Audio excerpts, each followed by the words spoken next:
So whether you are applying for a job interview or you're already working, one question that often haunts professionals is how do you drive results at work? Now, obviously, when companies hire professionals, their goal is to help them achieve their results. And in this video, I will share with you 4 things you can do to improve your individual drive for results.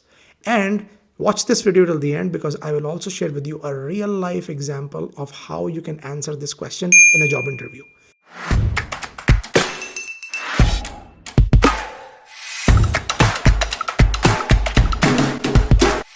So the first tip is begin with the end in mind. Imagine you are making a travel plan. What is the first question you will ask yourself? Where do I want to go, right? Because if you are, for example, going from Toronto to Miami, your travel plan might be very different than if you were going from Toronto to Dubai. So similarly, when you are starting a new project or an assignment, it's very important for you to define with the help of your supervisor or line manager, what does success look like? What are the key performance indicators or KPIs which will define your success? So when you think about driving results, the first step is for you to define what those results are. By the way, beginning with the end in mind is also the second habit in the famous book written by Stephen Covey called The 7 Habits of Highly Effective People. If you have not read this book, I would strongly recommend you read this because if you want to be effective at any level in life, this is a must-read book. So the second tip is persevere. What does persevere mean? Well, in this context, persevere means identifying problems that are stopping you from achieving your results and relentlessly solving them until you get to your result.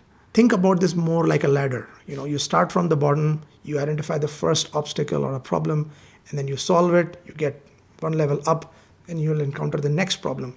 You will solve the next problem and then you'll move on. You will keep doing this relentlessly until you get to your results. What you cannot afford to do is when you encounter the first problem, you give up, you feel dejected or disappointed, and you just decide not to climb the ladder because that is not the kind of behavior which will help you drive results. Now, the next tip is take on tasks or jobs that energize you. Now, this can be a tricky one because you are not always in a position to choose the task or the project you need to work on. But this can be a good litmus test for you to check if you are in the right job or not.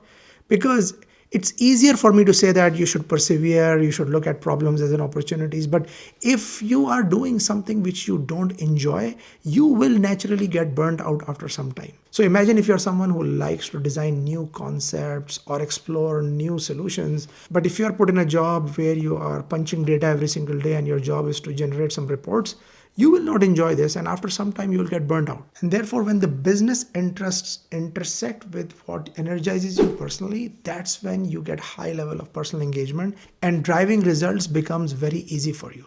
So always look out for assignments or jobs which you think you will enjoy, because in that case, your likelihood of driving results is much higher.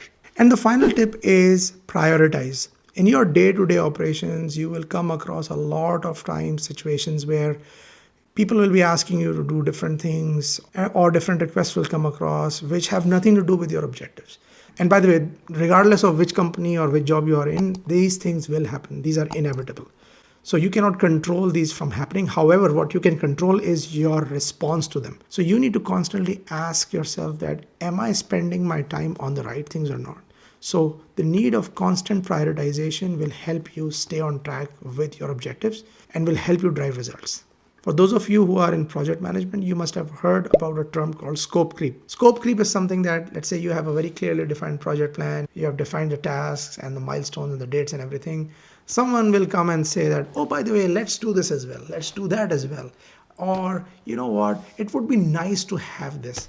So those are the things which cause scope creep, and a lot of times projects get derailed because of those kind of ad hoc requests. So try to avoid scope creep in your work because that will help you drive results in a better way. Now let's come to the bonus section of this video, which is how do you answer a question about driving results in a job interview? Now for this example, I will be once again using the STAR interview model. And if you don't know what the STAR model is, watch my video over here on this topic. So first look at the situation part of the STAR model. In this case, this is a supply chain planner who was receiving a lot of complaints about product damages from the customers.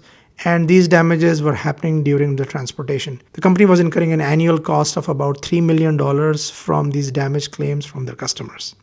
The task which was given to this supply chain planner was to reduce these damage claims by half by coming up with some kind of a solution. So the action this supply planner took was he analyzed the situation and found that most of the damages are happening at the last layer of the pallet. So, at the very bottom of the truck, all the boxes there were damaged because they were putting one pallet on another pallet, which is a common practice in transportation because you want to optimize space. However, these boxes were not designed to take the load. So if you think about perseverance, the first roadblock this person faced was that the box design process was not owned by supply chain. So this was like a departmental issue that he came across, right? So it's not owned by supply chain, it's actually owned by marketing. So he started working with the right people in the marketing department, explained to them the challenge, and got their support to redesign these boxes. But then he encountered the second roadblock, which is he found that the redesigning cost would be about $1 million. So he had to get support from not only his line manager, but also from his general manager to get this money. So for that matter, he did the financial analysis. Obviously, the company was bleeding $3 million a year. So spending $1 million to solve the problem was a no-brainer. So he prepared a cost and benefit analysis for that. Once he did that, he ran into the third roadblock, which is any packaging redesigns require global approval. So then he learned the global approval process and went through that process to make sure that the approval was given in a timely fashion. As a result of that, this project was executed and the damages were halved, which means that the company saved $500,000 in year one because they spent $1 million on the solution. And for every subsequent year, they saved $1.5 million. So in this case, you can clearly see that the goal was clearly defined that he had to take down the damage claim from 3.5 to 1.5 million. So beginning with the end in mind piece is there. And then you can see through those roadblocks that this supply chain planner actually persevered through all the different problems he faced until he got to a solution. So I hope you enjoyed this video. In the next part of this video, we will talk about how do you drive results as a manager. Keep watching.